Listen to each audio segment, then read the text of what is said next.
everyone. I am welcome to the SEIS keynote. It is time we made software development accessible to people with disabilities. I'm really excited about this talk, and Dr. Andreas Stefik is presenting. He's an associate professor of computer science at the University of Nevada, Las Vegas. For the last decade, he has been creating technologies that make it easier for people, including those with disabilities, to write computer software. He helped establish the first national education infrastructure for blind or visually impaired students to learn computer science and invented the first evidence-based programming language called Quorum. The design of Quorum was created from data derived through methods similar to those used in the medical community, and he has been the principal investigator of 5 NSF-funded grants. He was also honored with the 2016 White House Champions of Change Award and the Expanding CS Opportunities Award for Code.org and the Computer Science Teaching Association. So let's welcome Dr. Andreas Stefik to show us how to improve accessibility.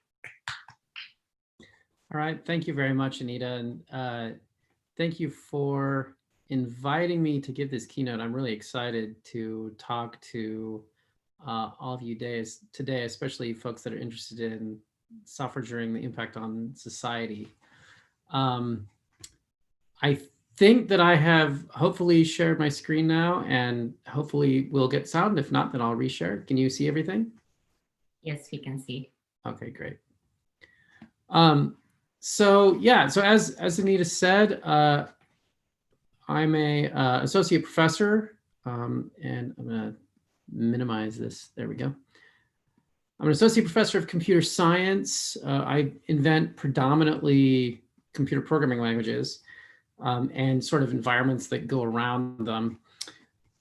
My degrees are in music and computer science, so I sort of have a maybe plausibly slightly unusual background, but I spent a lot of my time working with psychologists in psychology departments, and my interest is basically in how do humans code, right? That's kind of what I care about, is how humans code. And when I say humans, I mean really anybody. Like if you're really young, cool. If you're so experienced that you're close to death, cool. I want to know how you code too, right? If you have hearing disabilities, vision disabilities, cool. You're still human. I still care how you code. That's interesting. And so because of that, I spend a lot of my time in different kinds of communities: software engineering, computer science education, the PL people, accessibility communities, but in all those cases, caring about sort of how people code. And especially my bias and my interest is looking at very rigorous measurements of how people code, especially through what are called randomized controlled trials. Not really the topic of this particular keynote, but nonetheless, that's where my background is and where my interests lie. So let's take a little background first on sort of like where we've been in terms of coding over the last 30 years. And software development kind of sort of used to be like what's on the screen. And when I say what's on the screen, note that throughout this keynote, anytime I say something like that, I'm going to attempt to also describe it. And there's a really good reason for that. And that is because if you are listening to this talk and you can't see the screen because you're blind or you have some other condition, me saying what's on the screen may help you understand what I'm referring to. So there will be audio description of any of the images unless I make a mistake, which does happen once in a while. So what's on the screen is actually two things. First is a command line prompt or a terminal, and also a text editor. And when I say software development used to be like this, I mean kind of, sort of. Obviously, we've had sophisticated tools for a long time in software engineering. But nonetheless, the use of simple text editors or simpler facilities was relatively common for a long time. And even in those cases, those tools are incredibly sophisticated. For example, if you've ever tried to build a text editor, in fact, a lot of the affordances and tools that these text editors put in place are extremely sophisticated in where the cursor moves and when and stuff like that. But over time, software development has still shifted quite a bit. So on the screen now is a picture of NetBeans. It's actually a slightly older version of NetBeans, but it's irrelevant.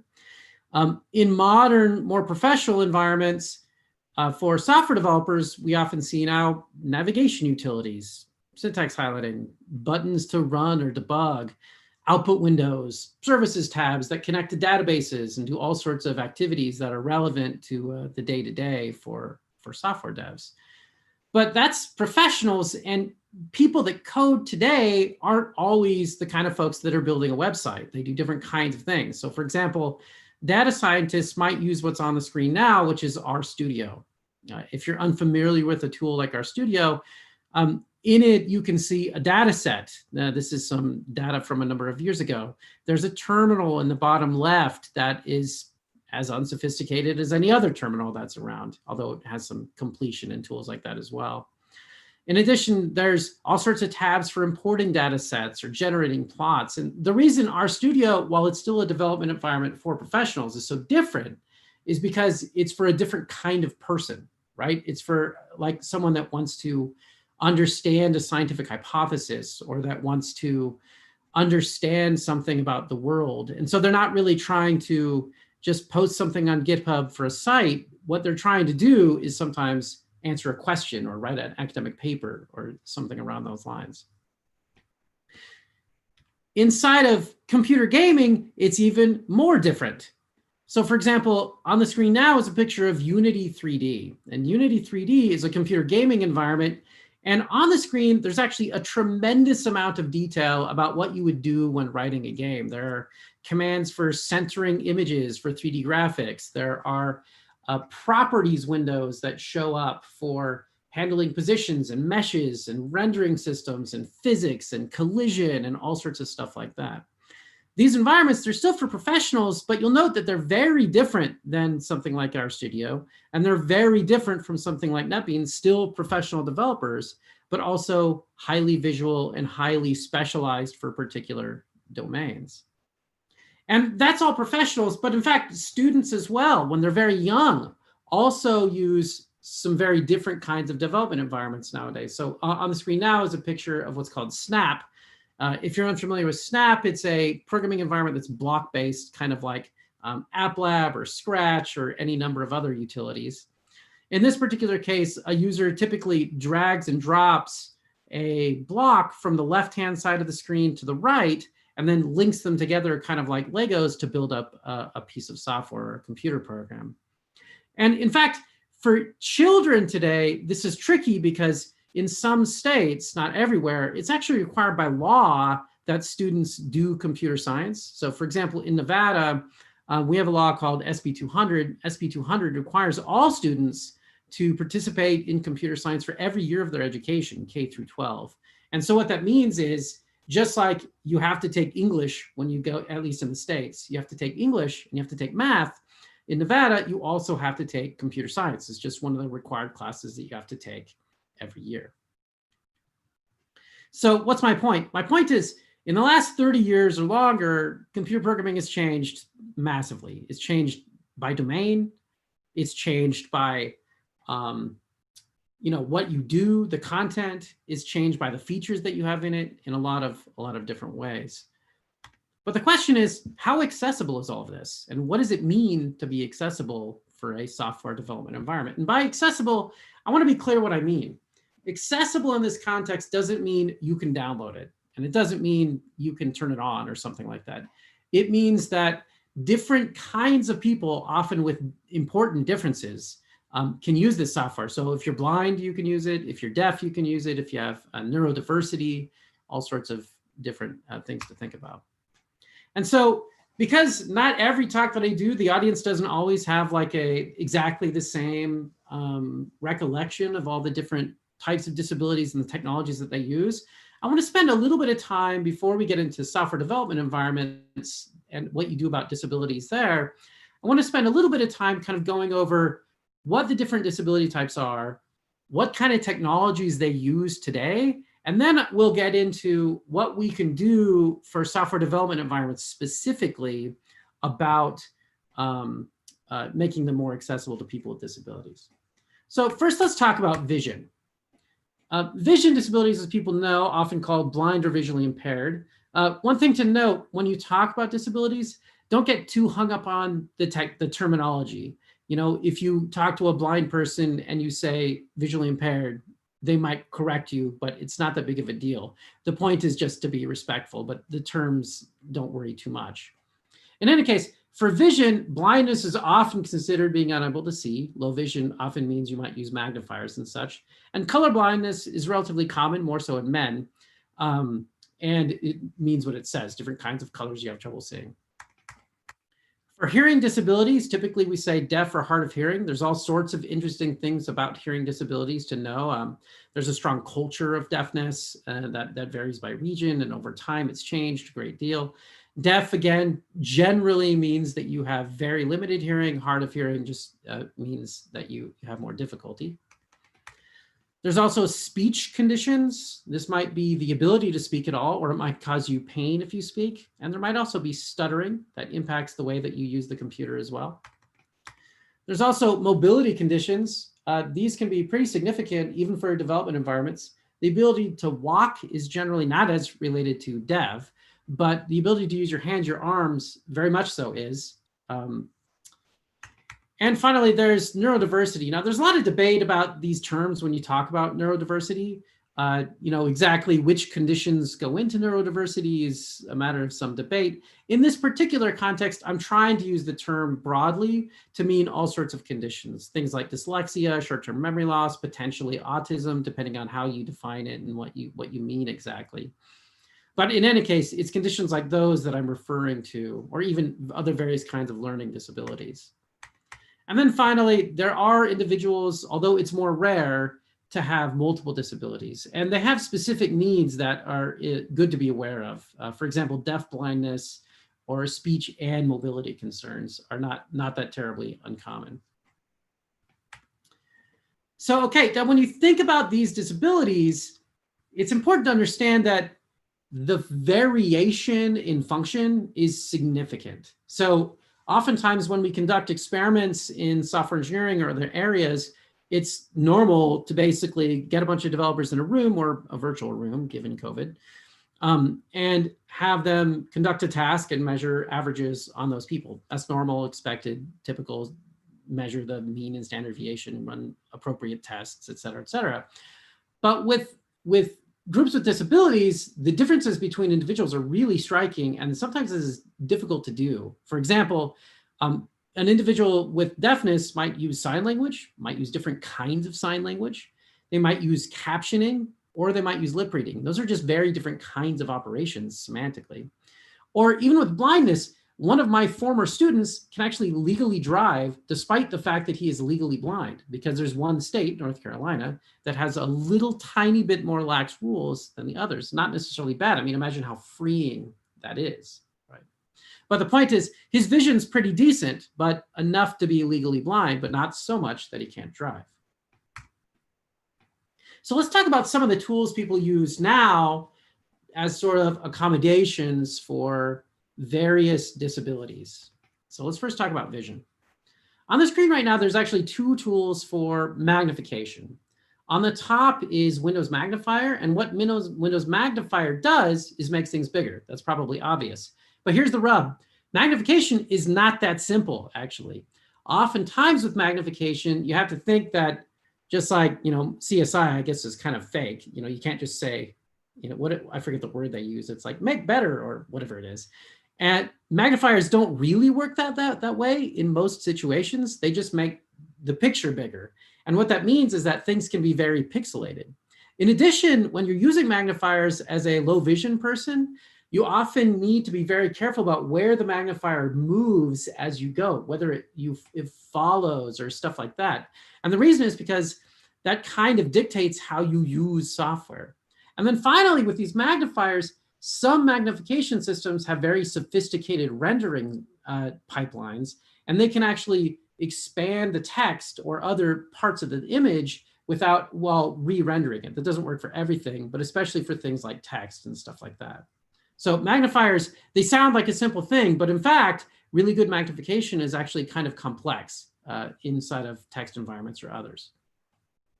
On the bottom of the screen is this special device, which is more literal. It's basically a camera on a stick, and it's connected right now to a book that shows it as bigger on a computer. nothing really very special about that. That's more literal, but nonetheless, an external magnification tool is relatively common in the VI community, visually impaired community. Now, besides this, there's also Braille displays and tactile graphics. So the first thing on the left, you can see an individual and he has his hands and they're moving on top of a piece of paper.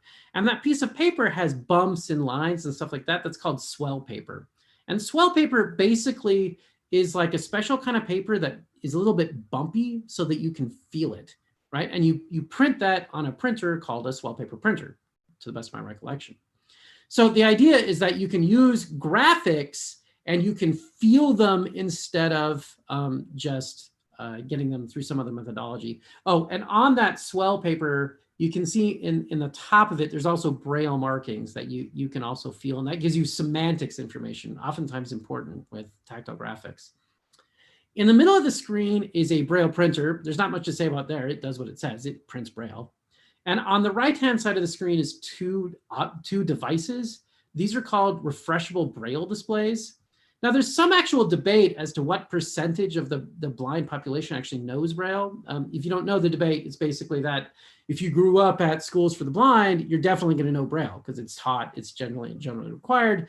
If you were blind adventitiously, meaning later in life, whether you know Braille is of some debate. And while there are national statistics on what percentage of people know Braille, there's some debate as to how accurate they are. Nobody really knows. It's a point of contention in the community. In any case, refreshable Braille displays take these little pins and they push them up and down, and then they move depending upon how you're navigating like a web page or a piece of code. And so you move your finger along and it'll change as you change lines inside of a tool. And they're very expensive. We're talking like $2,000, $5,000, $10,000 or more dollars. They're very expensive devices, but they're also very powerful and they're portable enough that you can kind of take them around, which is really, really freeing in a lot of ways. Oh, I should at least mention, there are also what are called full page Braille displays. One of them is called the Graffiti out of APH. Full page Braille displays are a marvel. I mean, something that was sort of unheard of just a few years ago, but they're also not very portable. They're expensive and they have other issues as well. Okay, now on the screen now is actually logos for screen readers. And this one I can't describe. I have to show you. So I'm really hoping that this sound will come through. So I'm hoping that Anita, if you're still there, if you can tell me whether this sound is coming through. Show grid video. Can you hear that? Yes, it is coming through. Okay, great. And so what I'm going to do is I'm going to pop up Untitled Notepad. By the way, if you've never used a screen reader before, the first thing that you learn, the left control tells it to be quiet temporarily. And that's important when you're doing public speaking. So what I'm going to do is I'm going to type some code, and this will give you your first taste of how a specifically blind person might program a computer, because this is a common way. And I'm going to program it in the programming language quorum just because I feel like it. And so that's what we'll do. So I'm going to type, and when I'm typing, I'll try to stop talking. INTEGER space A space equal space 5 space dash space 3. Now, there's a few things to notice here. Number one, I'm typing very slowly just so that everybody can see what I'm doing or hear what I'm doing. And number two, I've also set my screen reader settings very differently than the way that I use it in practice. Experienced users of this software, which is called NVDA, would know that this isn't the voice most blind people use, and it's also set at speed settings that are not typical. And that's on purpose specifically for the talk, even though I don't actually use it this way myself either. In any case, now what I'm going to do is I'm going to move my cursor on the screen up by one line of code. I'm on a blank line, and up above is in this line of code that I just wrote. I'm going to play it, and I want people to listen carefully if you can. I hope it comes through. Integer equals 5 3. Okay, and I'm going to play that one more time. Blank. Integer equals 5 3. Okay, now in English, what this said was integer equals 5 3. And so the observation I'm hoping that many of you have, screen readers skip characters. Okay, and I'll leave it there for now. Running application. Notepad. Don't. Ceased. Notification. NV. Ceased 2020. Exit NV. I'm going to leave it there for now, and we're going to get back to that issue in a moment. But before we do, let's start talking about hearing. So hearing disabilities are, of course, very different in a lot of ways, but as you'll learn, even though they are very different, many of the technologies that exist for people that are blind also have similar technological underpinnings for the deaf. There's some differences, but you'll see. So let's talk about a couple of these. One is there are all sorts of different kinds of languages used by the deaf and hard of hearing community. American Sign is probably the most common when people are interacting that know it. There's Pigeon Sign, which is sort of a hybrid between that and English. Signed Exact, which is a sign language where it is exactly English. Some deaf people are oral only, and there is a long and complex history about that I won't get into, but there's entire books written about it. And then there's cued speech, which is a way of using your hands to sort of imply phonemes. Besides that, there are different kinds of technologies commonly used by the deaf population. One is smart hearing aids. If you're unfamiliar with these hearing aids, while they can make the volume louder, that's not just what hearing aids do. Hearing aids also do things like change the frequency band or other stuff depending upon your particular condition. There are cochlear implants. I'm not an expert on that particular tech, but with cochlear implants, they're often implanted young because there's all sorts of evidence on how it impacts you later in life with language acquisition. And FM systems can basically connect. You might have seen those in things like movie theaters or churches or places like that. So let's take a look at an image of a classroom that might include deaf or hard of hearing people. This is a summer academy that I think happened at the University of Washington, if I recall, a number of years ago, 2007.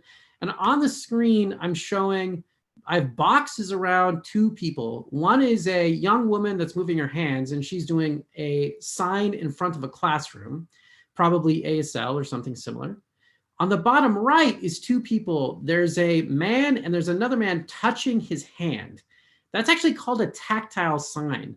It's really common amongst people that are deafblind because they use a different kind of sign language than someone that can see but not hear.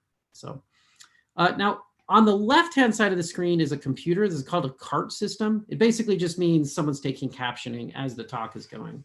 It's the kind of thing that we do sometimes on Zoom meetings. And in my Access is for all partners, sort of my partners that do disabilities work, stuff like that. Okay, so that's deafness and hard of hearing. Let's talk a little bit about mobility. So mobility is interesting. Of course, mobility is also very different than deaf of hard of hearing, and it's very different than blindness. But it turns out, again, many of the technologies that underpin accessibility actually have bleed between the disability types. If you fix things for one, it often benefits the other. So the first thing on the screen is speech input. There's a man and he's using a microphone to talk to the computer, common. There are ergonomic keyboards. If you can't see these kind of look like a flat plane keyboard, but then they have the middle of them kind of propped up so that you can move your hands at like a 45-degree angle and type like that. These are common amongst people that have different kinds of mobility impairments. There are large keyboards used commonly by the blind population and also by people with mobility impairments. These kind of tools are often used like if you have difficulty with handshaking or something like that. And also there are info grips. On the screen is like a keyboard and that has this kind of rubber overlay. And the purpose of this is that it makes it just a little bit harder to type. And if your hands shake, that's really important because you'll get less sort of false keys that you didn't want in there, at least in theory. There are also trackballs, not really that popular anymore, but they can be if you have a mobility impairment because you can move a ball instead of adjusting the mouse. And an important one called mouse keys. Mouse keys is interesting. If you just have tremendous difficulty using the mouse, you can also put your hand on the numpad on a computer, at least on Windows, and then press the arrow keys and this will move the pointer. To be clear, this is ridiculously tedious, but it's a heck of a lot better than nothing. And it's a way that you can interact with the mouse. The final one that's really important to understand is called a sip and puff. If you're unfamiliar with a sip and puff, it's a technology, and on the left, there's a man, and he's either blowing or sucking into a device, and that acts kind of like a switch, like a condition that he's sending to the computer. And then on the right, there's a virtual keyboard. That virtual keyboard has keys on it, like escape, backspace, arrows, A, B, C, D, E, F, G, stuff like that. And what that does is basically, as you send sips or puffs to the computer, this keyboard on the right, it scans, or it can scan. And then that can give you information about what key to input into a computer program. Now, if you're thinking to yourself, boy, that sounds slow, you'd be correct. That is very slow. But when you think about it, if you are Stephen Hawking and you have things to say and you don't have another methodology to do it, this is actually the kind of thing you want, the kind of thing that you need. And it's easy to break it so that it wouldn't work for those people. So that's a sip and puff. Oh, forgot this one. So there was one more.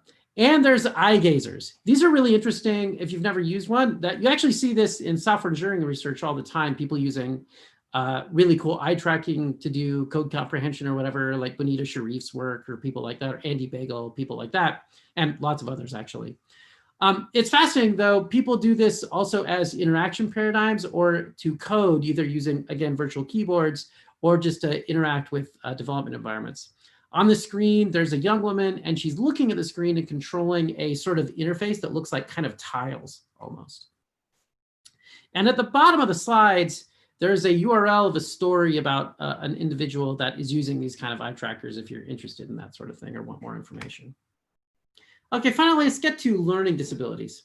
Now, again, you might think, boy, well, learning disabilities like autism or dyslexia, they're very different than blindness. Of course, that's true. And they're very different than deafness. And of course, that's true.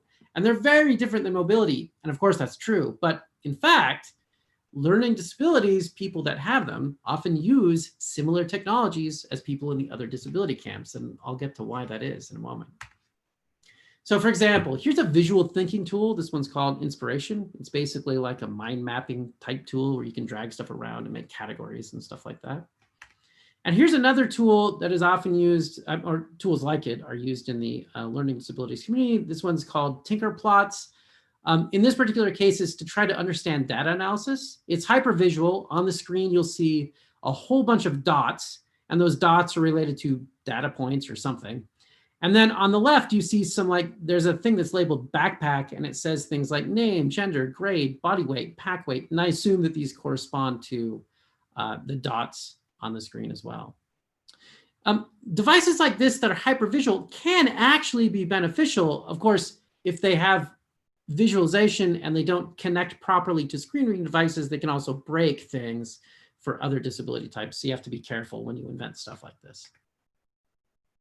Now, like I've said, you might think again that these are very different, but on this particular screen, what I'm showing is an individual using speech, screen reader icons again. And that's because people with learning disabilities often use similar technologies. They use speech-based input modalities all the time. And in fact, even the very first time that I worked with people with learning disabilities, I noticed that many students use screen readers for the blind a lot. And when you think about it, that makes sense. Because if you have dyslexia or another reading condition as part of your learning disability, you might want a technology that reads something out to you. That can be helpful. In other words, my point is, if you break something for the blind, you might actually break it for a whole lot of other people too, with different kinds of conditions. So here's one tangible example. On the screen is me and also my 2-year-old daughter, and she's sticking her tongue out. And if you can't see it, it's super adorable. Behind her is a globe. And you might think closed captions only impact the deaf, but you would be wrong if you do. And why is that? Well, as a dad, if I don't want to wake my daughter up, I want closed captions too. Parents want them. Or if you're blind, you might think you don't need closed captions, but that's not true either, because it turns out closed captions are text-based. And as such, if you're blind and you want to get a quick synopsis of a video, you might download the closed captions because you can read them in your screen reader really quickly and get a summary of a video. Very helpful. But you also might want closed captions if you're a non-native speaker, or you might just be in a loud environment or a soft environment. The point is, a lot of accessibility technologies were designed for a particular purpose, and it turns out that they're applicable to a much wider array of things than people originally imagined. And this has a common name in the literature. It's called the curb cut effect, if you've never heard of that.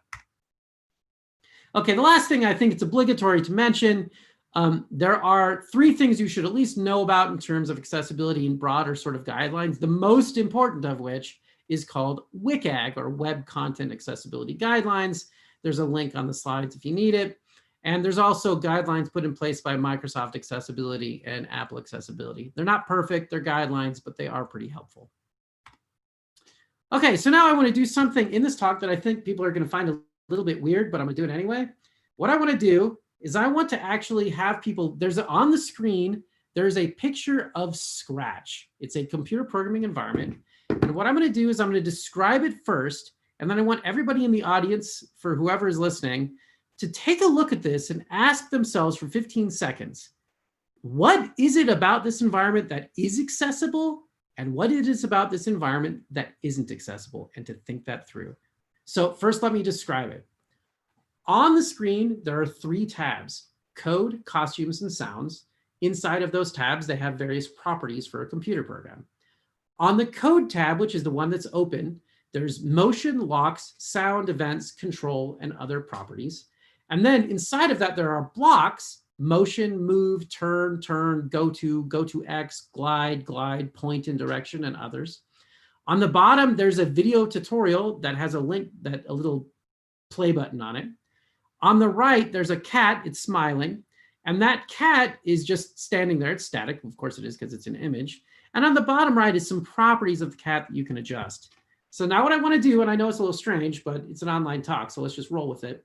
I'm going to give you 15 seconds, and I want you to think in your head, if possible, what is it about this that's accessible and what is that's not? And then we're going to get into what do we need to do for development environments. So 15 seconds, weird or not, give it a shot.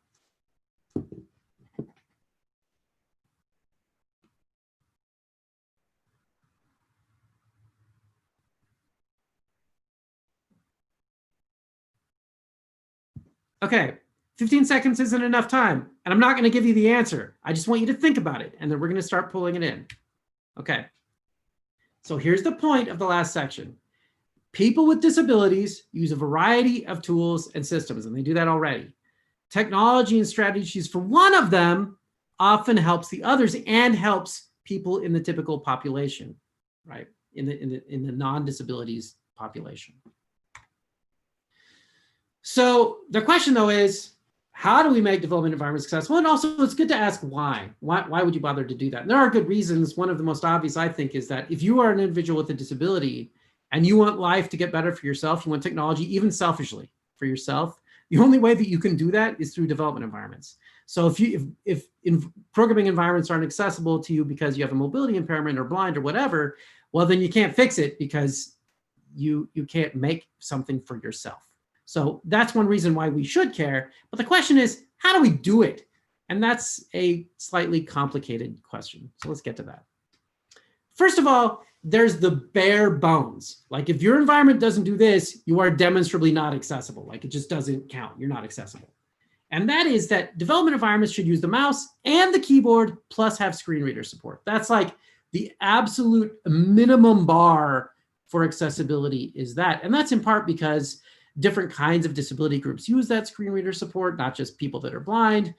The keyboard is used by a tremendous number of people, not even just people with disabilities. Professionals that like keyboard shortcuts use them too. So the point is, mouse-only applications, you know immediately it's not accessible. If you have, because of mobility impairments and others.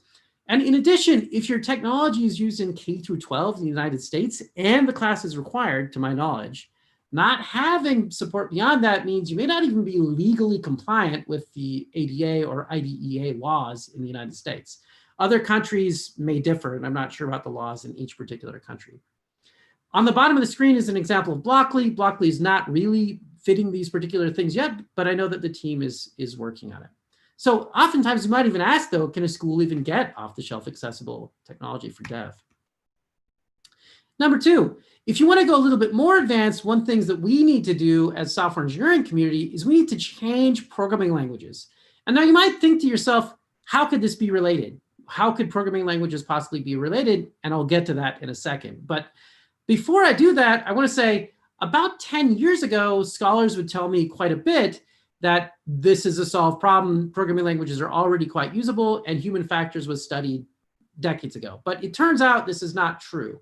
In fact, evidence on the programming language community, unfortunately, shows that they're missing really basic things in their studies. For example, not having a control group, really common.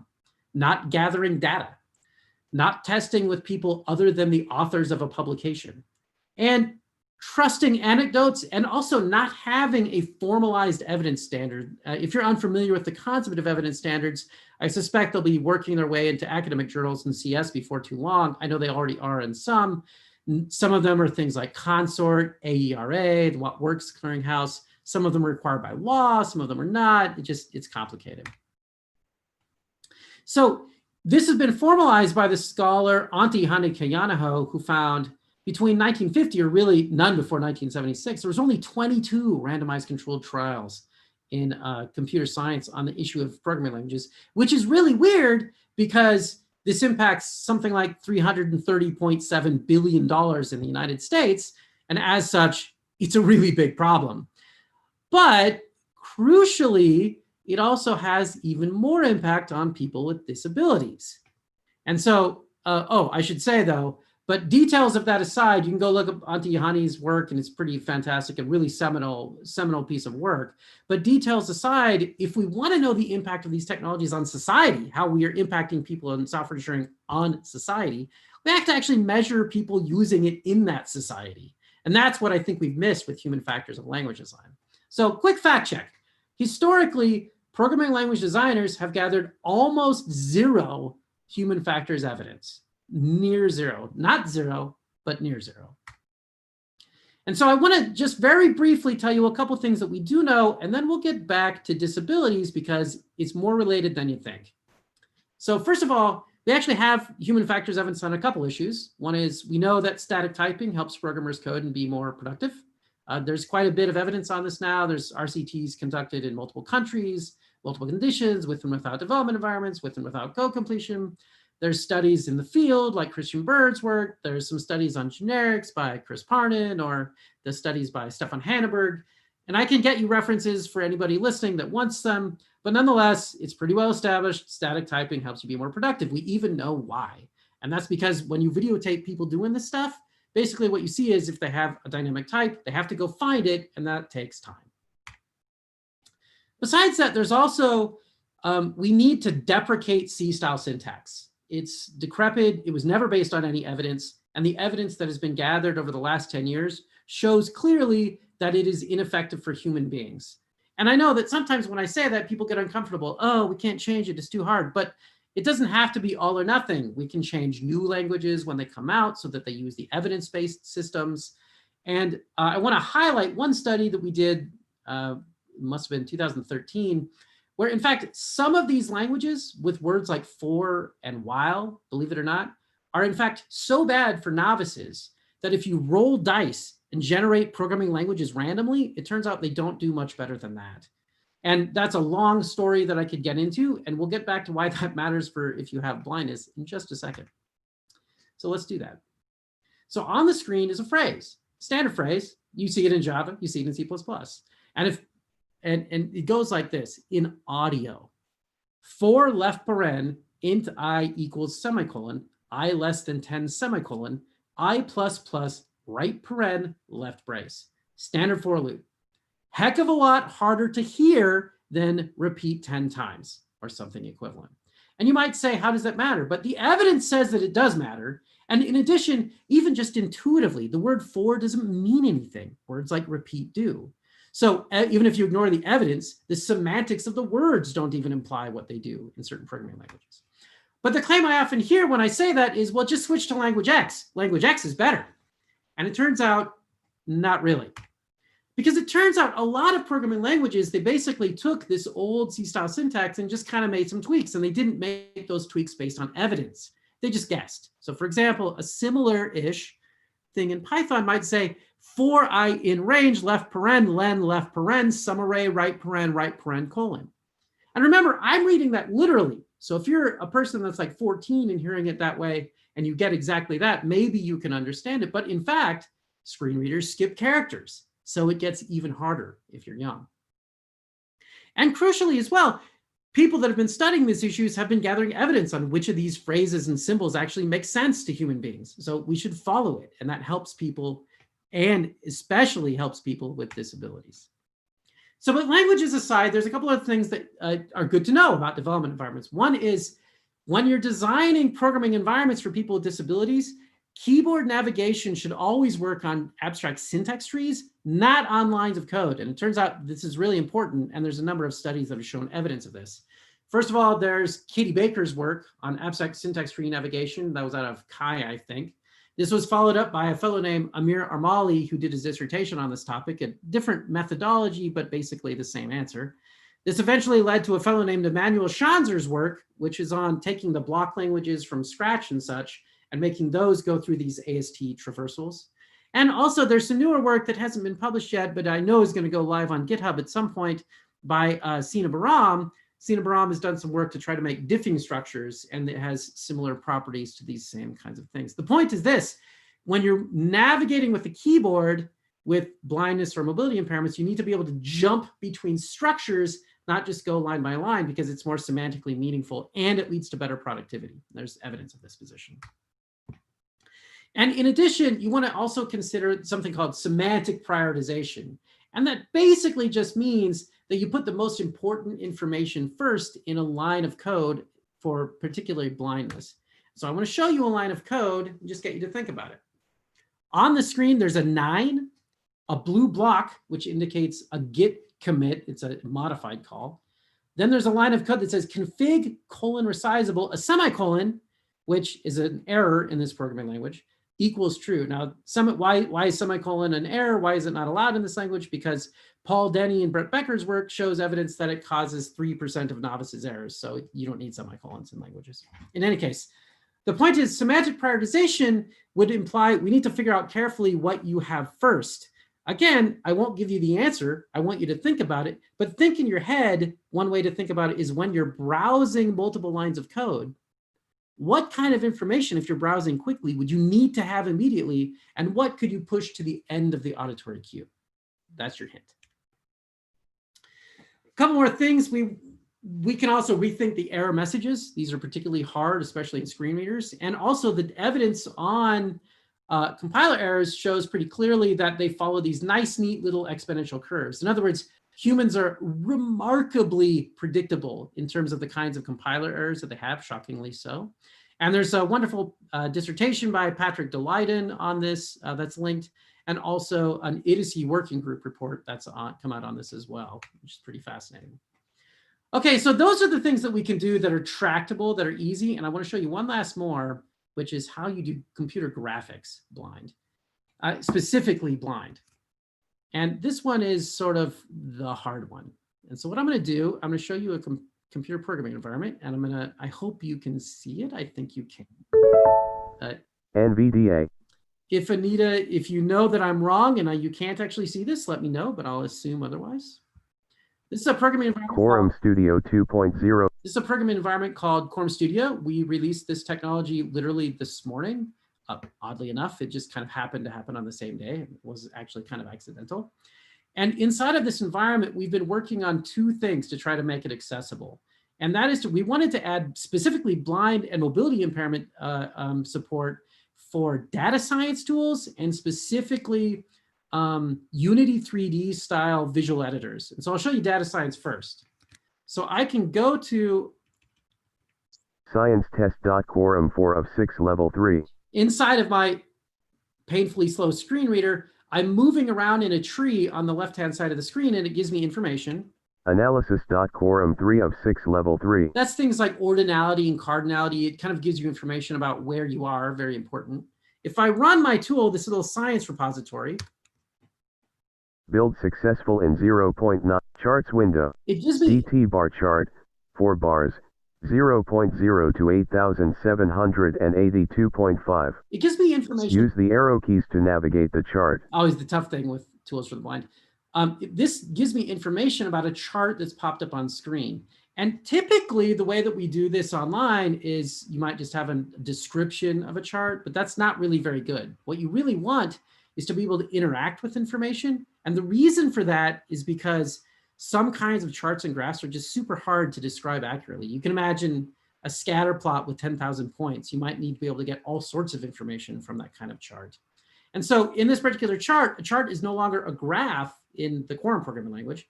It's actually a interactable piece of software that you can interact with. So if I press down, Unknown scale with 5 ticks, from 0 to 8,782.5. It tells me information about the ticks. Chart area 4 bars. If I go into the chart area, I can drill down. Bar 1, 44%, 1 of 4, 3,860.0. Inside of a chart area on a bar, this semantic prioritization rule comes into effect, and we have to figure out what information to present a user at what time. And we're still actually testing that. We're actually doing our testing next week on the user side to see what people think. In any case, the point is, in an area like data science, while charting alone is, of course, not the whole picture, the idea is that you want every aspect of the pipeline to be accessible, including something like chart. Pause share. Quorum Studio level Now I'm 1 gonna show piece you one expanded other. 2 of 2. And that is a scene editor Unity 3D style. Level 2 scenes, level 3 code tabs tab control, scene.qs tab, So scene.qs00. on the screen now is what looks like a 2D grid. And the 2D grid allows you to basically get information about what you can do for programming. 32.0, 64.0. As I move the cursor on the screen, I can then manipulate that. And also there's a little gray box around it that gives me information about the camera for a game. If I go back to Project tree, scene palette tree view. I can add a palette. Nate expanded. And just like if you have these block languages or stuff like that. Dirt collapse 2 of 6 level 2. Level 3 dirt 1 of 27. You can grab information that on the screen looks visual, but in practice, it's actually just as accessible as any other information. And in fact, this technology, it doesn't matter if it's 2-dimensional, it doesn't matter if it's 3-dimensional, because we've figured out tricks to lie to the operating system to basically tell it that this is actually accessible information, but in fact, it's also hyper visual. So I can go in and make items. Dirt a flat tile of 0, place dirt. And I'm doing that quickly. Place dirt, place dirt, 0, 192. I can place dirt, I can add name edit select X, Y edit 160.0. and stuff like that. Let me turn off my screen read. Talk to running notification rating X NV OK. Okay.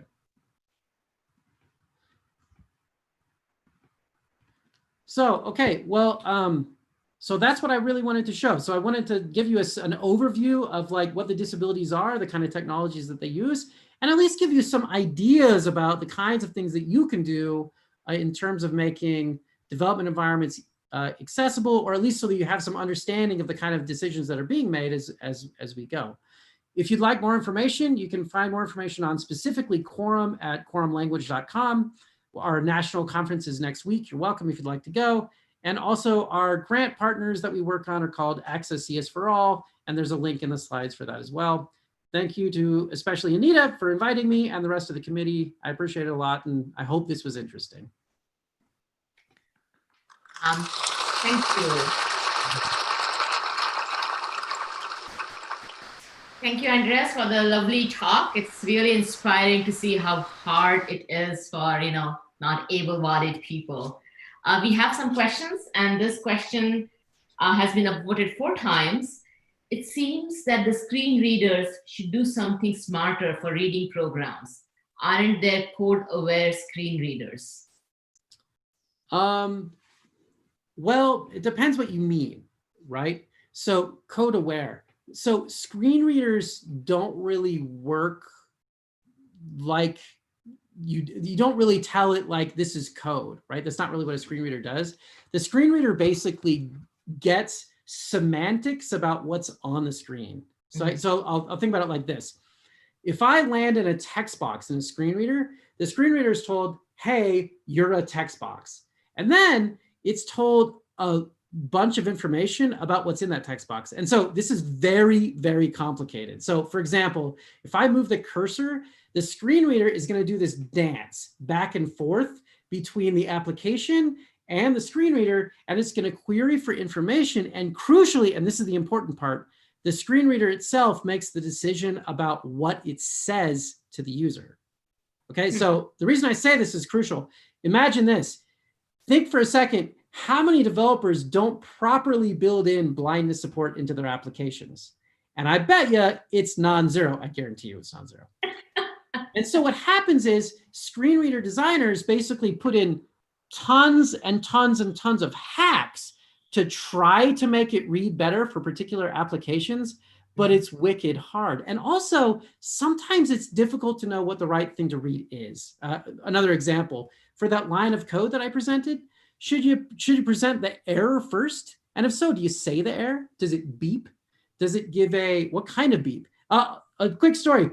A number of years ago, we put a beep at the beginning of a line. We literally got an email. I swear this is true. I know it sounds wacky, but I swear this is true. We literally got an email from a blind person telling us he wanted the frequency band of the thing changed. Not kidding. I did not believe the person, so I ran it through an FFT and they were damned right. I was just like, holy crap. So it can get really picky about the kind of affordances that help. And my hunch is screen reader awareness is actually the kind of stuff that Katie Baker talks about, which is this navigation issue, more so than just the line reading issue, although both are important. I hope that helps give some context. Another question is, great talk. A general question, how difficult is it to find people to evaluate an approach in this area? Right, so when you start out, hard, right? When you start out. But for us nowadays, not so hard. And there's a couple reasons. One is, we call schools and we say, hey, can we talk to your kids? And they're like, sure. The first grant I did, I called the Washington State School for the Blind. I was like, hey, I want to help your kids. And they're like, okay. And that was it. Like the end, right? We got kids. It's cool. The only thing that I find more difficult, more than so much finding people, is actually going through all the IRB process, especially when children are involved, because it can get pretty tricky. So it's not hard. It's just kind of bureaucratic. And so I might be misinterpreting, but that's your timer. I might be misinterpreting, but I was thinking it might be, okay, I have created this new visual languages. So I have John Grundy, I have made one more visual language. That's awesome. But I want to get it evaluated from an accessibility person. So can I just, call some people to do that? Like, how difficult is it to do it? Yeah, so so one of the things that we do, we have this organization that we call Access CS for All. Access CS for All is specifically NSF funded to help people do that. So if you would like to do some tests like that, you can very literally call our helpline and we'll help you get people. So okay, so John, this for you. Yeah, so in other words, like you can contact us, but also you can contact schools. There are specific conferences for blindness and deafness, and you can contact them too. And we usually do lots of stuff like that to try to help. So it's a lot of evangelizing along with the actual doing the work, right? Yeah, that's true. Oh, I'll mention one other conference specific. There's one called CSUN. There's often a lot of people with different kinds of disabilities at that conference, and also assets. There's a lot of people there too, so you can sometimes get some feedback and support there too. So, okay. Another question is for data science example charts. It seems like the information does not need to be visual, but could be described narratively. Is this a better or easier approach? Good question. I'm not sure, but I think you're right. Like it doesn't have to be visual. In fact, when we give that information to the screen reader, we're just flat out lying. We're like, it doesn't know it's a chart. It doesn't know anything. It just knows it has this structure and that you want certain kinds of information, stuff like that. And would other people want that information in the other format? It's actually possible. We've never done a test, so I can't tell you empirically how much it matters, but I think that your hunch is at least plausible. The next question is, are there any studies on the accessibility issues behind visual languages for visually impaired individuals? Yeah, two. There's one by Lauren Milne out, I forget where she is now because she graduated from University of Washington. She wrote this cool tool that is for tablets to do block-based languages. And the tool is immediately the name is escaping me off the top of my head. It's, Blocks for All, that's what it's called. It was published in Chi. A second one, both are wonderful papers. The second one is a paper by Emmanuel Schanzer, which I put in the slides. And they showed specifically all the keyboard affordances that you would need to get screen reader support on the web. And that paper is fantastic as well. And if you're going to make keyboard affordances and screen reader support on the web, you should flat out copy them. So those are the two that I would look at for that. I know Stephanie Ludi also has some great work in this area. I forget which paper I would cite, but her work is really good too. Okay. So one of the questions or like this discussion in the Clouder channel was, Does the block-based language, for example, you showed Scratch, is it hard to explain how things fit with each other? Is that a particularly hard part? I think no one knows the answer to that. So one of the questions that was brought up in the Schanzer paper was basically how you handle the keyboard affordances and stuff like that. But they didn't empirically test things like, does this block fit with it and stuff like that. So I think that's an area of research where people could go find out. And it probably does matter. I just don't know what the answer is. So, Okay. which of course it's research, it's cool, right? But like, nonetheless, that's my suspicion. I don't think anybody knows with empirical rigor what the answer to that question is. So this really ties to the next question, which is, do we have adequate evaluation techniques to identify these accessibility issues and adequate feedback techniques to developers of such environments so they can actually fix it? Depends what you mean, I guess. I mean, in terms of evaluation, I mean, my bias, like I said at the top of the talk, my bias is always randomized controlled trials. In computer science, we don't always know that stuff because, like, for example, how many people in the audience know who Austin Bradford Hill is? Anybody? I don't know. I mean, no one can raise their hand, so I'm just gonna assume no one did. There was no one at all. No, but the father of randomized controlled trials was Austin Bradford Hill, and like they did amazing stuff in the medical community. It's like 50 years ahead of us, past Bradford Hill. But in CS, we often forget that like randomized controlled trial doesn't mean we just have a control group. It doesn't mean stuff like that. It means this very specific thing. But there's a conflict, and that is if you have blindness, how do you take into account the fact that one kid is 14, never touched a computer before, and can't see at all? And then there's somebody else that went blind at age 50, is adventitiously blind, and is a computer expert. Well, that's tough.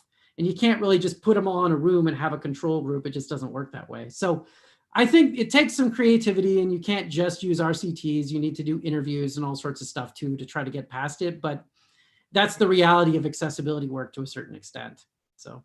Plus, also, there are so many complexities, so many angles to actually look at, right? Even the block example is, there are different angles to go through.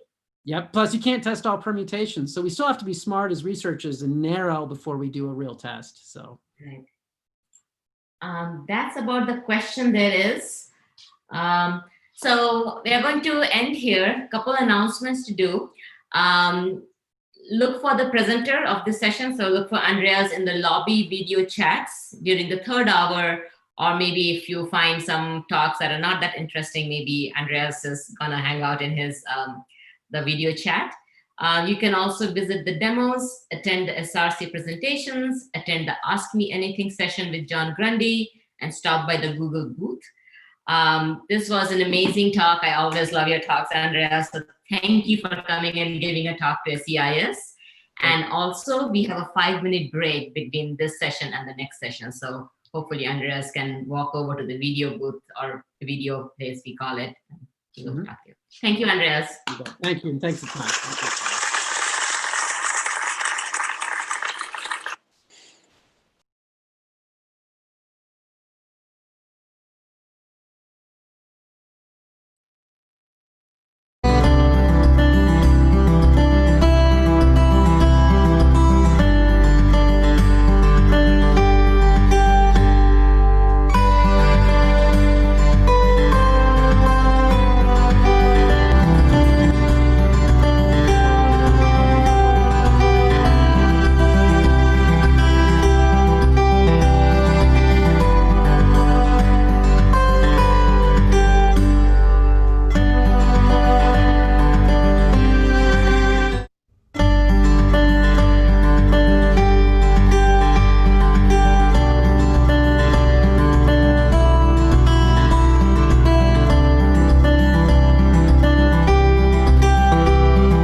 welcome everybody to this session on open source software.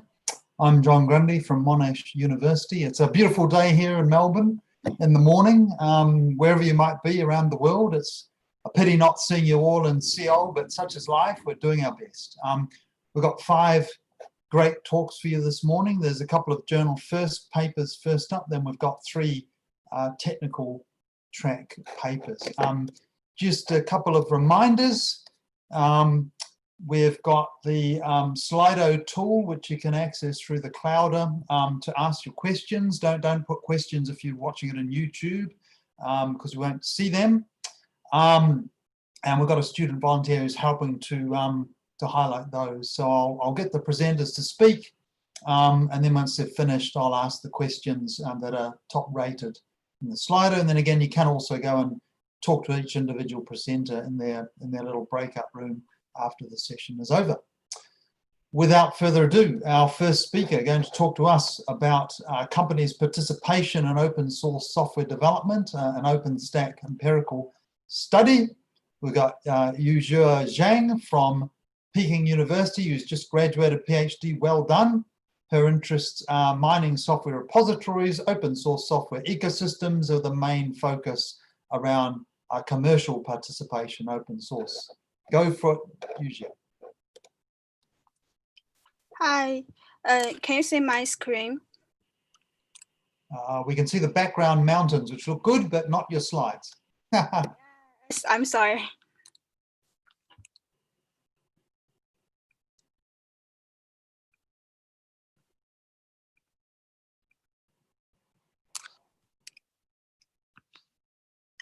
How about now? It's good. Yeah, okay, I was not.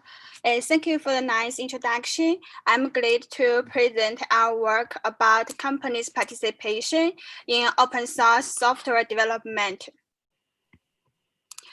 The first open source community were made up almost of volunteers.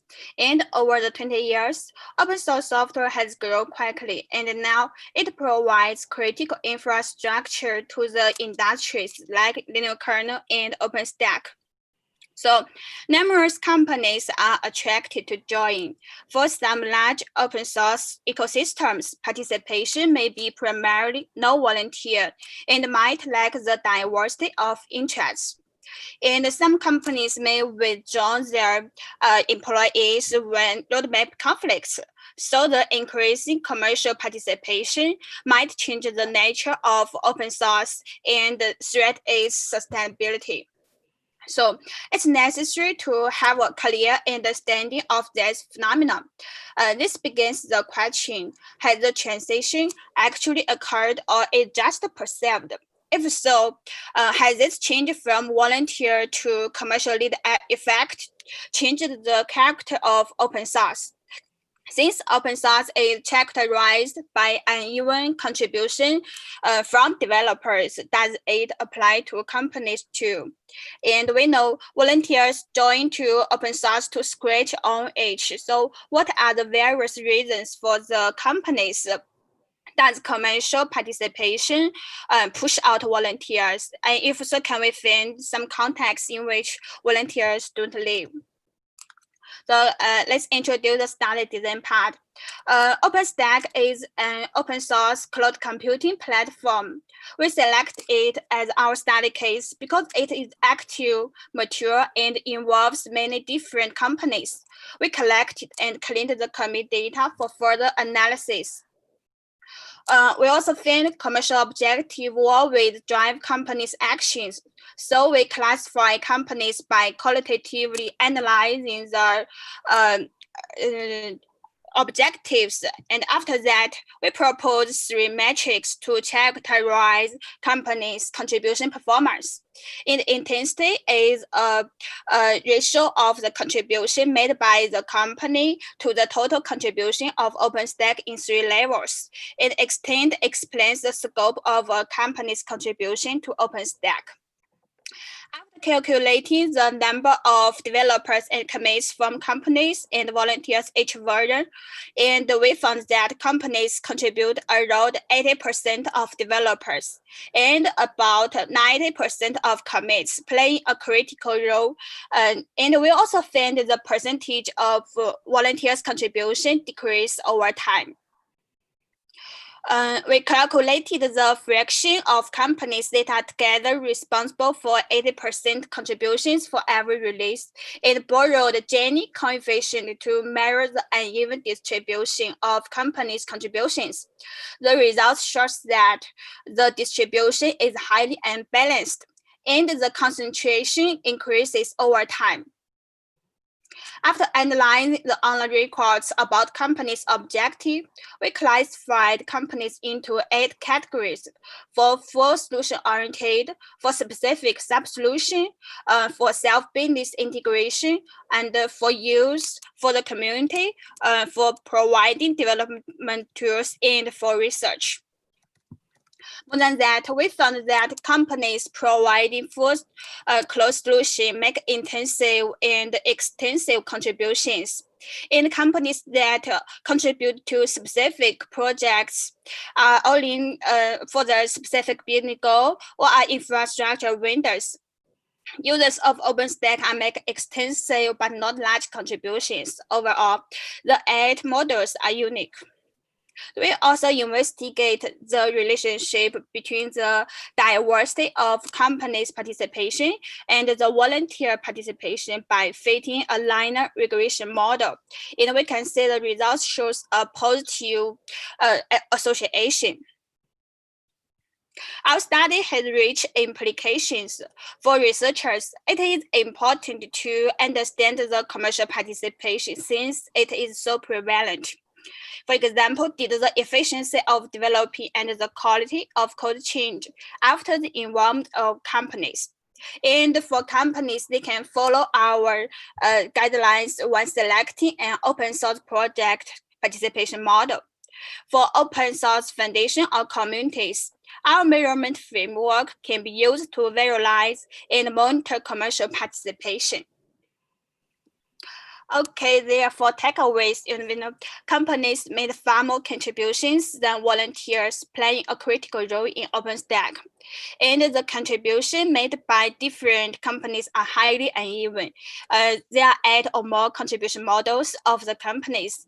And the diversity of companies is positively associated with the volunteer participation. Okay, that's all. Thank you for the kind attention.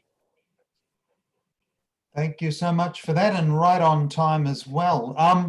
So I just had a question to ask. From your study, did you identify any particular things that would enhance the willingness of companies or volunteers to contribute to the project? Are there any sort of standout factors that would encourage them to be more stronger contributors?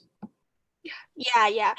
We also think actually the commercial objective can affect or driving the contribution actions. So if a company they want to make profit by providing the full solution based on OpenStack, they always make intensive contribution and focus on extensive companies, extensive projects. Excellent, great. Well, thank you very much for that. And just a reminder to everybody that you'll be able to go and both look at the presentation, but also to talk to you after the session this morning. Thank you again very much. We'll move on to our second Journal First paper presentation. We've now got Pavneet Singh Kokar. Pavneet's a software engineer at Microsoft, received his PhD from Singapore Management University. His key research interests: empirical software engineering, testing, mining software repositories. He's going to tell us about moving from closed to open source and some experiences and observations from transitioned GitHub projects. Over to you, Pavneet. Thank you, John. Let me share my screen.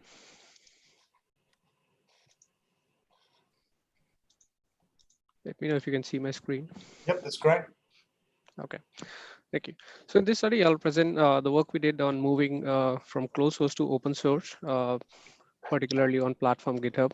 So recently we have seen a large number of companies have been actively contributing source code on GitHub, which is the most popular open source platform. Companies like Microsoft, Google, Facebook, Amazon, and in particular, many of these companies have actually moved source code or the projects which they were working on internally for years, and now they have open source to the on GitHub, and anyone can literally go out and contribute to these projects as well as build on top of these projects. So in this particular study, we analyzed 6 Microsoft projects with the goal of understanding what are the transition reasons why actually these code was actually moved on GitHub, what were the challenges that were there, um, and what are the learnings which will be helpful for other companies if they plan to move to open source.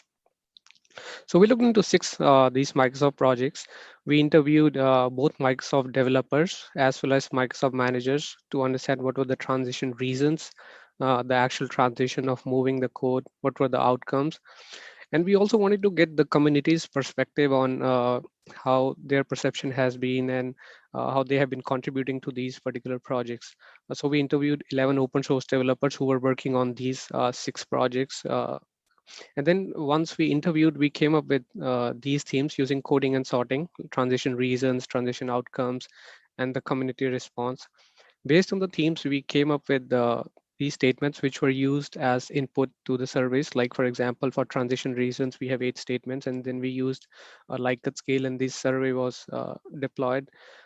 We got around 62 responses, which to validate whatever the results we got from interviews. So these were some of the reasons why Microsoft chose to actually open source these particular projects. First one was to actually build an vibrant community to learn from the open source community and to be able to participate more. Given that there's a huge open source community on GitHub, you can receive much faster feedback and prompt answers from the community. Another reason was to actually build an open source culture to learn from different tools and processes which open source community has been using and how Microsoft can actually use them as well as work together with the community. And lastly, there was another reason was to build trust. There are a number of agencies or governmental organizations or countries which wouldn't trust unless you have open source the code. So this was also one of the reasons why these projects were open source. These are just some of the reasons. We have a lot more in the paper. Then as with any transition, there were some process changes and all. Like in this case, there were some version control change. There were changes from code reviews, like it was moved from CodeFlow, which is an internal tool, to GitHub external tool. And there were changes in testing. And there were obviously some pros and cons when some transition happens. Like in this case, CodeFlow was much better for bigger changes, which GitHub is not. And smaller changes is good for GitHub. So these were some of the process changes that developers observed when they actually moved source code on GitHub. We also wanted to get developers' perception on what was the actual outcome. So some of the developers' perception was the build became much more simpler than it was. The process on GitHub, the new model was much more agile. And given that a large number of contributors externally were also looking into the source code, developers mentioned that they were able to get more bugs were being reported from the community. And lastly, because a large number of a big community was actually looking and contributing on these projects, developers also mentioned that overall code base health also improved over time. Again, these are some of the developer perceptions which we observed, and there are much more which we mentioned in the paper. Lastly, we move on to the contributions. So previously, we looked into all the qualitative data from the interviews, but we also mined quantitative data from GitHub. Basically, we mined the issues and the pull requests. And then we divided into whether that contribution came from Microsoft developers or was it from the community members. So in this case, you can see that we actually get good contributions from community in some cases like for Project Orleans, we have almost 80% of the issues that actually came from the community. And if we see for pull requests where actually developers submit the code changes and all, uh, it varies from 23% all the way up to 45% of the pull requests that came from community on core CLR project. So with this graph, we can see that community has been actively contributing on these projects since they were open source on GitHub. So these are some of the key takeaways for organizations which actually plan to open source their projects. For organizations particularly, they must provide infrastructure support. They must have clear goals. There should be uniform processes if they plan to open source multiple projects. Also, it's important to decide on the hosting platform, which in this case was GitHub, which has a huge community. The other takeaways for particularly for developers and managers is it's important to develop culture within the team. It's important to document the best practices so that someone new who is coming can actually learn from that. As well as it's important to build a harmonious attitude because you're dealing with a bigger community here outside. So it's good to build that kind of attitude within the team before you actually move open source.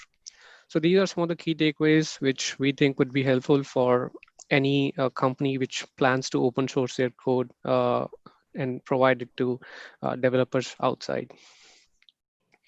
Thanks very much, Pavneet. Yeah, our paper is accessible here if someone wants to read about it. Thank you very much. Time for just, I think, one question. I wondered about the downsides of open sourcing. So you mentioned a variety of positive or probably positive things. Were there anything that the developers flagged they were concerned about or found difficult, or open sourcing a project meant, you know, that was more difficult, say, to do certain things than if it had stayed closed source? Yeah, I mean, I think I mentioned briefly in the slide was that, you know, there was a particular code review tool which was actually good for bigger code reviews and all, which they said when they actually moved to GitHub code review is good for smaller code reviews, but it becomes a bit harder. So I think that was something they said they were missing out. And also some of the things what they had wrote a lot of test cases. So it was really hard to move all the test cases outside. Because they probably changed the tool chain which, you know, open source community was using and all. So yeah, these were some of the changes, like, you know, code review tools, testing and all were some of the, I wouldn't, in a way it was a trade-off, I would say. So they did, there were some pros and cons. Thanks for that. There's a question just come in about governance. So perhaps if you've got like 15 seconds, how did the governance work for the projects? Was the community involved in doing releases or discussing when they're released and the vision of the project? You mean as in community was involved or not? Yes, yeah, the governance of the project once open source. No, the projects was actually released for the government as such, but it was, I think the perception was if, let's say, a particular source code is being used by governments and all, then I think it's important once it's open source, then it will build more trust with the governments or other countries, organizations and all. Thanks so much for your presentation. Again, Thank people you. can talk to Pavneet further after the session in one of the breakout rooms. Now we've got first of our 3 technical research papers. And we've got Eugenia coming back for a second time. Well done, having 2 papers at EXI in the same session. She's now going to tell us about work on how companies collaborate in open source ecosystems, and again, an OpenStack empirical study.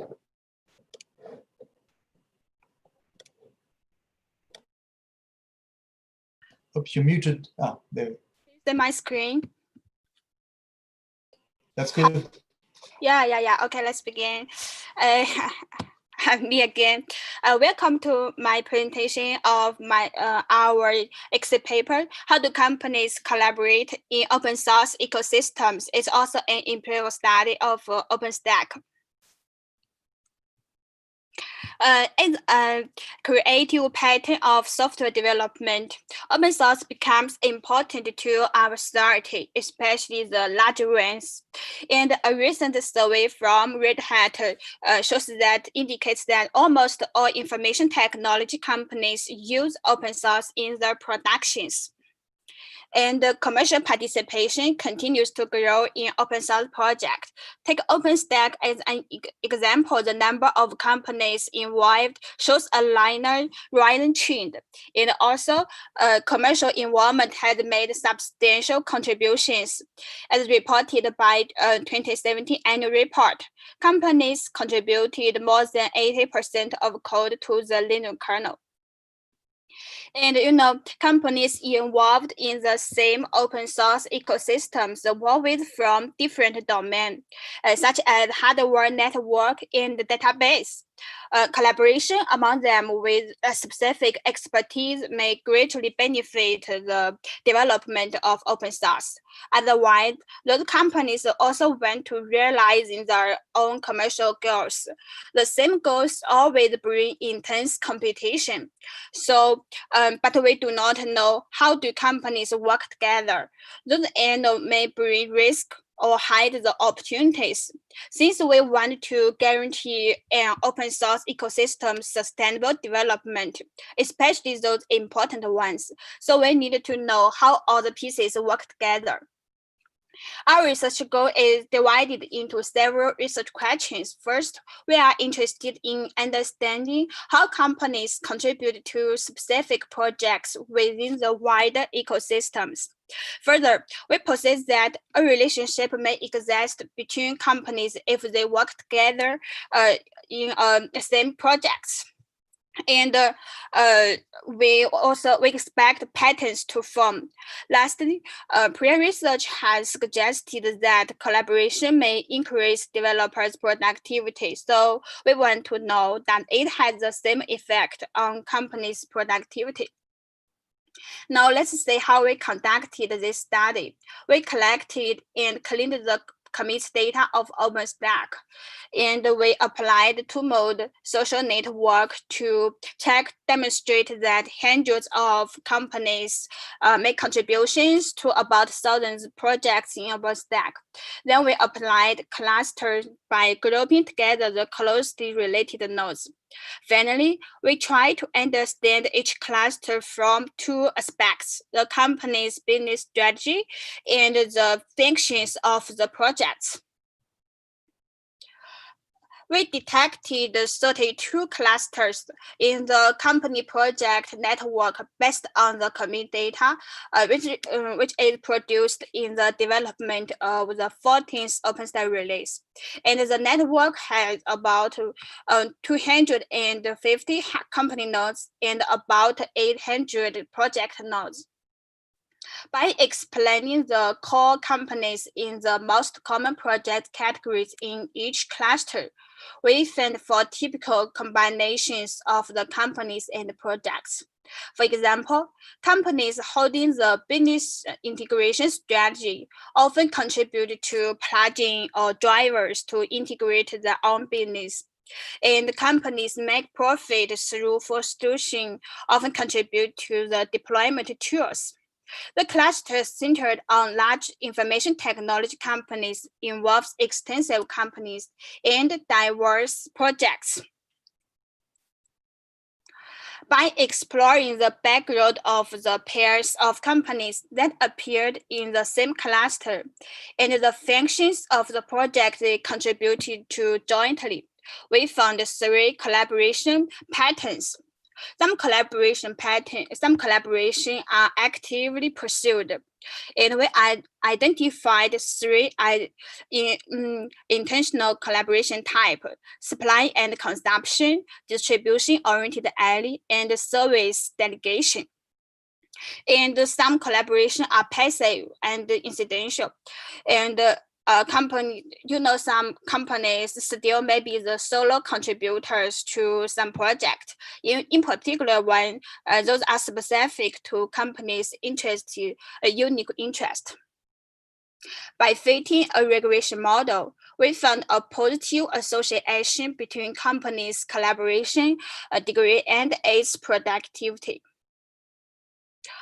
Our work has rich practical implications. The four combinations of companies and projects offer a picture of how hundreds of companies participate in as many projects, forming an open source ecosystem that delivers a complex distribution. The three collaboration patterns uncover the company's interactions in a complex open source ecosystem. And our work offers some practical insights for companies. The results can help them select which project to participate in and which companies to build collaborations. And the positive association between companies' collaborating degree and its productivity may offer a positive way to improve the efficiency. For open source community or foundation, the two-mode social network plus clustering technique can be used to monitor and manage commercial environment. And they should pay more attention to the solo projects. Finally, I would like to summarize with this presentation. What we want to address is how different companies collaborate in open source ecosystems. And we use a mixed method of social network analysis and semantic analysis. And we found four typical combinations of companies participating in the projects of OpenStack. And we characterized three collaboration patterns and also found a positive association between companies' collaboration degree and its developers' productivity. Our study contributes to the understanding of how different companies contribute to different projects and collaborate with each other in a complex open source ecosystems. Thank you very much for your kind attention. Thanks so much for that again, Yujia, and right on time. Well done. Just looking for questions at the moment. So one is around, you identified some core companies and kind of other companies. I wonder if you just speak briefly about, how do you determine something as core? Is it their amount of activity? Is it from like they're the owner or instigator, or are they a major kind of influencer on the particular project? How is that determined in your model? Yeah. In each cluster, and the core company means the company makes the most contributions to the project in this cluster. Because we cluster the companies based on the commits to contribution to the projects. Okay, and then I guess a related question to that is you've got the three kinds of relationships. I wondered over time whether you determined whether some of those change. So the relationship might start out being kind of one of those implicit, they're just an incidental one, but then they become a much more, a consumer, say, of a producer in the relationship. And then maybe they go back again after a further period of time. Do you see an evolution in the relationships in the analysis that you've done? Yeah. That's a quite interesting question, and we do analyze, realize this issue, and actually the collaboration we determined is on the 14th release of OpenStack. So this is had a time span about 6 months. So we one way to validate the company's collaboration, we go to Google and find some online records about two companies collaboration, and the records must be written around the 14th releases time span.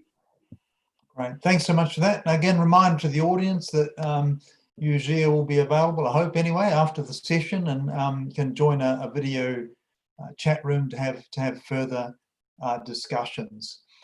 Thank you again for your second talk. Thank you. We've got our second technical track paper now, being presented by Cassandra Albany. And that's about how not to get rich, an empirical study of donations in open source development. Now, Cassandra is a rising senior, I think that must be a US term, at Olin College of Engineering, and she's studying computer science. And she's talking about research she did on a project at the Software Research Centre at Carnegie Mellon. Thank you very much, Cassandra. Thank you. I'll share my screen.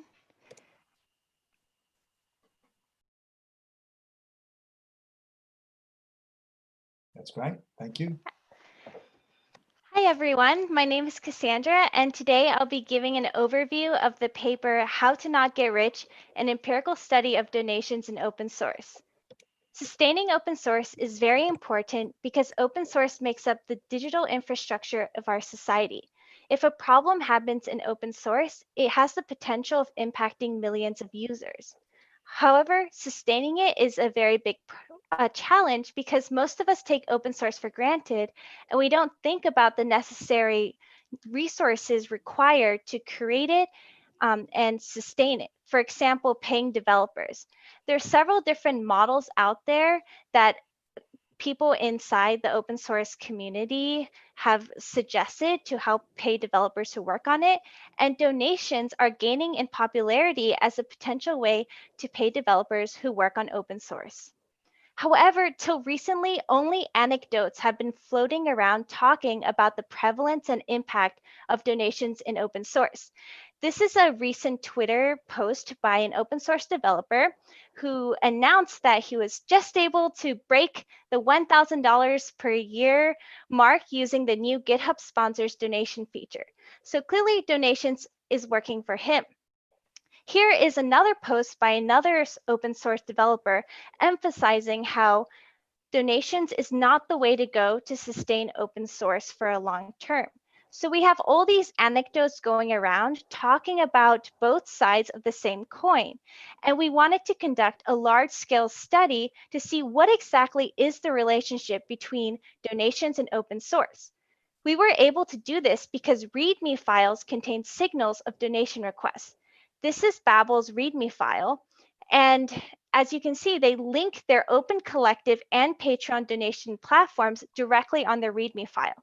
So if we can mine a bunch of README files and scrape them to see what donation platforms they link, then we can amass a large group of projects that ask for donations and study them, which is what we did.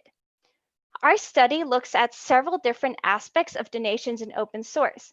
We did a large-scale census of donation requests using the repository mining technique that I explained previously. We also did a qualitative technique called card sorting to look at the motivations of developers asking for donations. And we contrasted those findings by looking at how donations are actually used. On a more quantitative level, we used regression modeling to look at the characteristics of projects asking and receiving donations, and we used time series analysis to see if there are any measurable effects of donations. As I mentioned before, this presentation is only an overview of our research. The paper contains a lot more details, and I encourage you to look at it for more information if you're interested. In terms of the census, we found that 0.04% of GitHub repositories ask for donations, which is a really small fraction. PayPal is by far the most popular donation platform, followed by Patreon. We paid particular attention to Patreon and Open Collective because they're more transparent in expenses.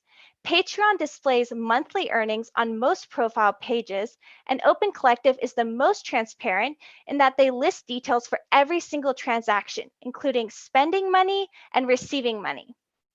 For the projects using either Patreon or Open Collective, we wanted to see how much money are they getting. And we found that most projects don't receive much money. In fact, 39% of projects receive nothing, even though they ask for it, and only 10% receive at least $1,000 a month. We also wanted to investigate why developers are asking for donations and what they would spend the money on. Using card sorting, we identified 4 major categories. Engineering is by far the most popular one, so this would be spending the money on code development.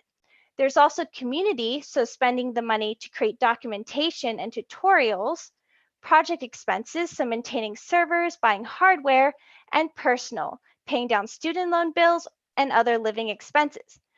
We decided to delve a little bit more into that engineering category because it's so broad by doing a time series analysis to see whether donations impact various project metrics. The figure on the left shows commits per month in the months leading up to receiving the first donation and in the months after. In the months right before receiving the first donation, there's a slight increase in commits, but that increase is not sustained after receiving the first donation. In terms of average issue resolution time, we found that overall it increases over time, and we saw a slight dip in average issue resolution time right after receiving the first donation, but like for commits per month, that was not sustained. So in general, the impact of donations is small and short-lived. From there, we decided to study a subset of projects to see exactly why is this the case? Why did we not see any measurable effects? And we found that in general, the use of donations varies widely across projects. And one aspect of this is the idea of savers versus spenders. We found that 64% of projects can be considered as savers and 11% are spenders. And projects with more money are more likely to be spenders, while projects with less money are more likely to be savers because they're probably accumulating money for larger expenses later down the road. Another reason why the use of donations varies widely is the type of expenses. Most donations are spent on engineering activities. However, projects making more money can spend a higher fraction on engineering activities because they can afford those larger expenses like paying developers. But projects making less money spend a higher proportion on services because they don't have the money for those larger engineering expenses. Based on our research, we came up with a few takeaways on how to effectively raise donations. First of all, reputation matters. We found that projects receiving donations are more likely to be popular and active. Also, there needs to be an awareness of need.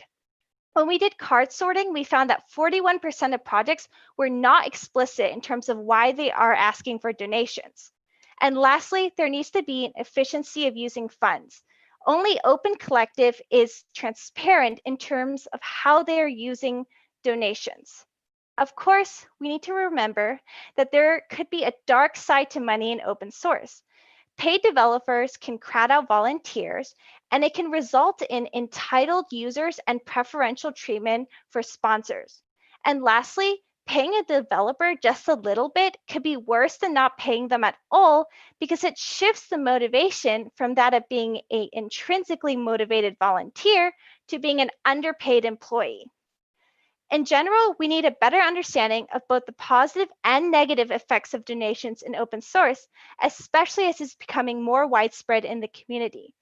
I encourage you to look at the paper for more information, and please reach out to any of us if you have any questions or comments. Thank you very much.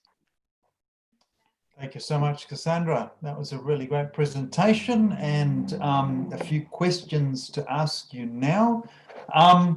First of all, the pay total is great. That's my one, by the way. I really think it's a very interesting study.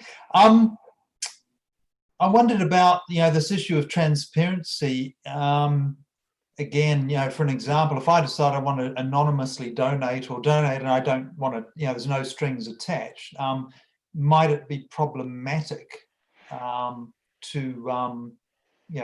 have that fully transparent, and maybe it disincentivizes donations? Yeah, that is a good point. In terms of I guess that transparency idea was taken from sort of a mechanism of philanthropy, and we could still have donations and the people who give donations be anonymized, but in terms of how the donations are spent in a more general sense, like, this percentage is spent on engineering, this percentage is spent on community, could still coexist with the idea, like with the possibility of some people giving donations with no strings attached.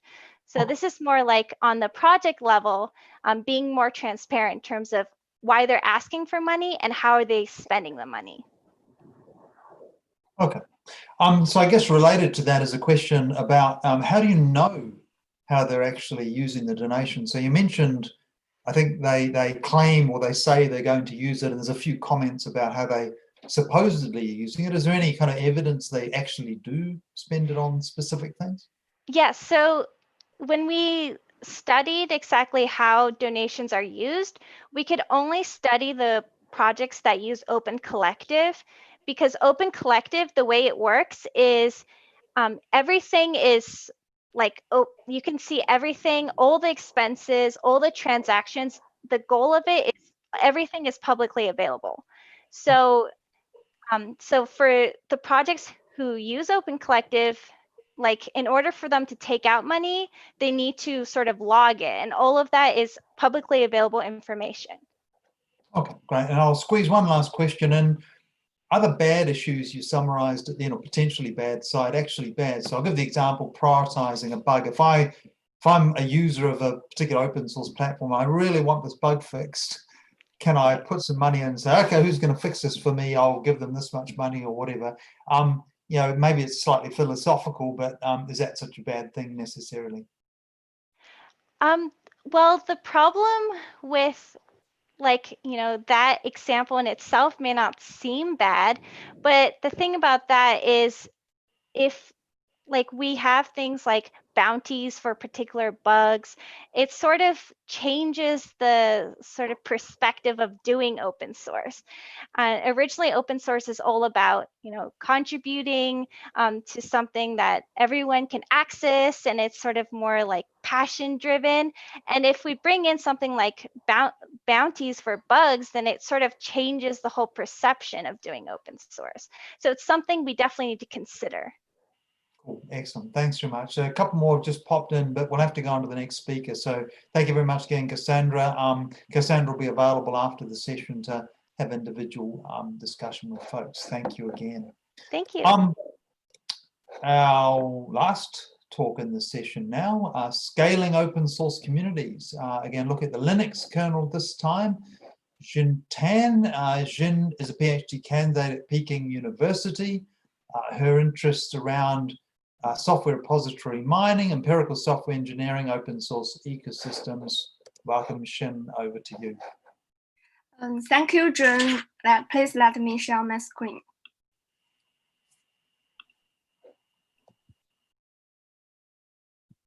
Great, thank you. Okay.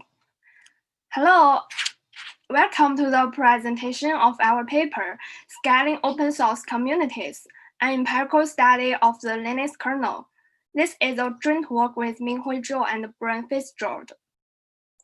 Large-scale open source communities, such as the Linux kernel, have gone through decades of development, substantially growing in scale and complexity. Since version 4.5, there are 79,000 change sites from more than 4,000 developers. The original workflow cannot adapt to the current volume of patches. It has triggered a heated discussion. Even in other projects, this issue also occurred. The code base of the Linux kernel is organized into many subsystems. Usually, each subsystem has a maintainer who has commit right and is responsible for the quality of patches. The patches are selected and transferred by the maintainers layer by layer until they are merged into the mainline repository. This workflow makes the first layer maintainers face heavy review workload and the risk of single point of failure. Some subsystems attempted new workflows to resolve the crisis. A typical one is multiple commit model. Let's call it MCM. It was firstly applied by the INA15 subsystem in October 2015 and seems to work well. The core idea of MCM is distributing the workload to a group of contributors by giving commit rights. However, there are many doubts about MCM because delegating commit rights is a risky operation. In fact, delegation has been extensively discussed in the literature. However, the old licenses are enriched in response to new challenges of the time, such as abuse of commit rights. In order to help more projects with scaling issues, we designed two research questions. First, to what extent does the MCM work? Second, how to apply the MCM? There are two sub-questions. What factors are crucial for successful implementation or operation of the MCM? How should the candidate committers be selected when maintainers adopt the MCM? This slide gives an overview of our study. We did an empirical study on the Linux kernel. We combined the quantitative approach and the qualitative approach to answer the research questions. To validate our findings, we conducted email interviews inside and outside the Linux kernel. Then I will explain this process in details. To evaluate the effect of MCM, we obtained the commit history data of the I915 subsystem and identified the review workload of the maintainers. We also designed 8 metrics belonging to 4 dimensions. Maintainers' pressure is measured by how much review work they have done. Latency measures the length of time to review a patch. Complexity measures the complexity of review work, reflected by the number of different authors and fields related to a patch. Quality assurance measures the effort to deliver quality. To find factors for the successful implementation of the MCM, we searched the relevant online documents and applied the semantic analysis. Eventually, we obtained 30 relevant documents and 61 initial codes that cluster under 7 categories. The approach to selected candidate committers is inspired by the findings about crucial factors. Considering the 2 factors related to committers, for a subsystem, we can construct its collaboration network. Based on this network, we can find candidate committers. The details of this approach will be introduced later. Now let's see the results. This figure shows the changes in the measurements before and after adopting the MCM. It seems that all the metrics change after applying the new model. To evaluate whether these changes are significant, we did statistic testing. Except M6, all the metrics are significantly changed. Therefore, we can conclude that after the adoption, pressure on maintainers, review latency, and the complexity of the review relationship between maintainers and the patch authors were significantly reduced, whereas the workload is more dispersed. At the same time, the new model enforces a stricter process to ensure patch quality. We also fitted regression models to test the scalability of the MCM and found it scales well to allow more committers. We identified 7 factors that are crucial for applying the model. The projects with overloaded maintainers and a single point of failure are the targets for the MCM. To select appropriate committers, candidates should be capable and share trust with maintainers and other committers. In addition, a set of measures to mitigate risk is very important. According to the characteristics of committers, we built the collaboration network of the I915 subsystem. We can see that the developers with close relationship were elected as committers. Therefore, we propose an approach to select candidate committers by locating the featured dentist subgraph. In the validation, we focus on the second research question and validate whether our findings can apply to both inside and outside the Linux kernel. Therefore, we did email interviews with top 50 busiest subsystems in the Linux kernel and the Node.js project. Their opinions confirmed our finding, and some are very interesting. Because the time is limited, I won't go into details. I highly recommend you to read our paper. There are some take-home messages. MCM is effective to deal with the scaling issues of open source communities. Delegating commit rights needs supervision, having capable and trustworthy committers, a series of measures to mitigate risks. Thank you for your kind attention. I will be happy to answer your question. Thank you so much for that, Jintan. First question to ask. So you talked about from the analysis and the regression models, some issues where maintainers get overloaded and trust issues with committers and so on. Do you find sort of some clear guidance around like maximum number of committers or per maintainer and sort of scaling issues? Is there sort of kind of a maximum and a minimum you need to make the process effective?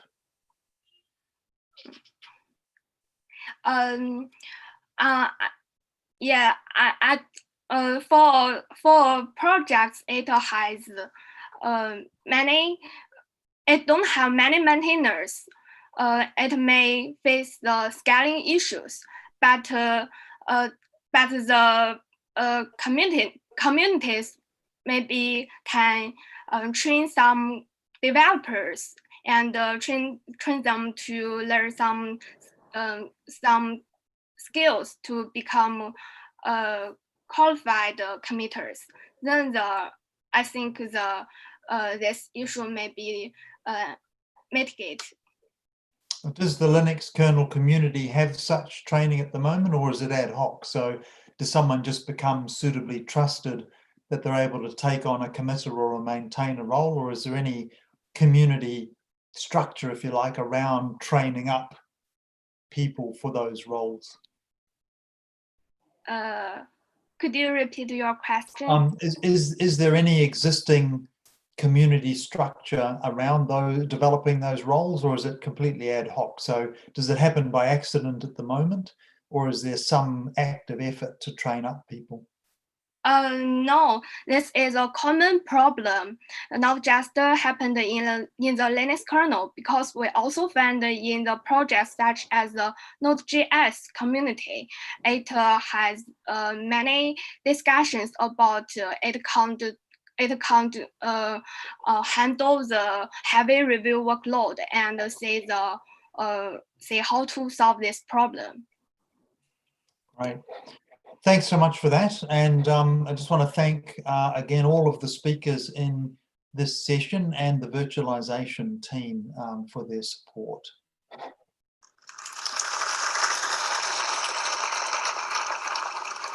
Thanks very much for attending, folks. Please have a look out for the presenters in the lobby. You can join video chats with them to continue discussing their works, asking questions and so on. There's some demos, there's some student research competition presentations. There's an Ask Me Anything with John Grundy coming up in this room very shortly, should you want to subject yourself to that. And please feel free to stop by the Google booth as well. Thanks again very much for attending. Thanks to you all for your contributions, and enjoy the rest of the conference. Have a good rest of the afternoon, evening, morning, whatever it is for you.